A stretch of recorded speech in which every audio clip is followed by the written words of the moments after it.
ఓం సూర్యాయ నమః. Hi friends, welcome to Sriram Satya vlogs. అందరికీ ముందుగా రథసప్తమి శుభాకాంక్షలు. ప్రపంచంలో ఎన్నో దేవాలయాలు ఉన్నాయి, ఎంతో మంది దేవుళ్ళు ఉన్నారు. కానీ మన కళ్ళకు కనిపించే ఏకైక ప్రత్యక్ష దైవం మన సూర్య భగవానుడు. ఆయనే లేకపోతే పగలు లేదు, వెలుతురు లేదు, అసలు ఈ సృష్టే లేదు.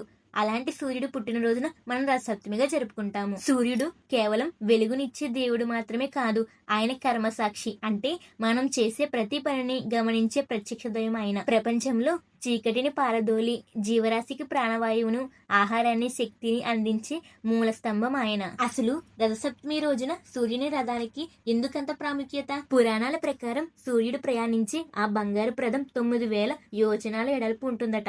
అంత పెద్ద రథానికి ఉండేది కేవలం ఒకే ఒక చక్రం మాత్రమే. సాధారణంగా రథాలకు 2 లేదా 4 చక్రాలు ఉంటాయి, కానీ సూర్యుని రథానికి ఉండేది ఒకే ఒక చక్రం. దాన్నే మనం కాలచక్రం అంటాము. ఈ చక్రానికి 12 ఆకులు ఉంటాయి. ఇవి 12 నెలలకు 12 రాశులకు ప్రతీక. ఆధారమే లేని ఆకాశంలో ఒక చక్రం మీద ఆ రథం నిరంతరం ప్రయాణిస్తూనే ఉంటుంది. అదే సృష్టి విచిత్రం.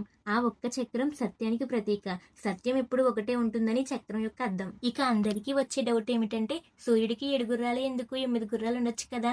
దీని వెనుక మన పూర్వీకులు దాచిన ఒక అద్భుతమైన సైన్స్ ఉంది. అదేమిటంటే, సూర్యకాంతిలో 7 రంగులు ఉంటాయి. వాటిని మనం ఇంద్రధనుసు అంటాము. ఆ 7 రంగులు ఈ 7 గుర్రాలు. మనకు వారానికి ఉండేవి 7 రోజులు. ఆదివారం నుండి శనివారం వరకు ఈ 7 రోజులను నడిపించేవాడు ఆయన. కాబట్టి 7 గుర్రాలు. ఇక మూడో విషయం, ఇవి 7 వేద చంద్రస్సులకు ప్రతీక. మీకు మరో ఆసక్తికరమైన విషయం ఏమిటో చెప్పనా?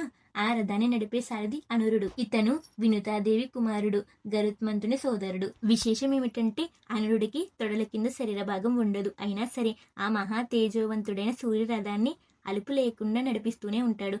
దీని అర్థం ఏమిటంటే, దేవుణ్ణి చేరడానికి శారీరక బలం కాదు, మనోబలం ఉంటే చాలని దీని అర్థం. ఈ రథసప్తమి రోజున తల మీద 7 జిల్లేడు ఆకులు, 7 రేగుపళ్ళు, కొంచెం అక్షంతలు పెట్టుకుని స్నానం చేస్తారు. ఎందుకంటే దీని వెనుక ఒక పెద్ద సైన్స్ ఉంది.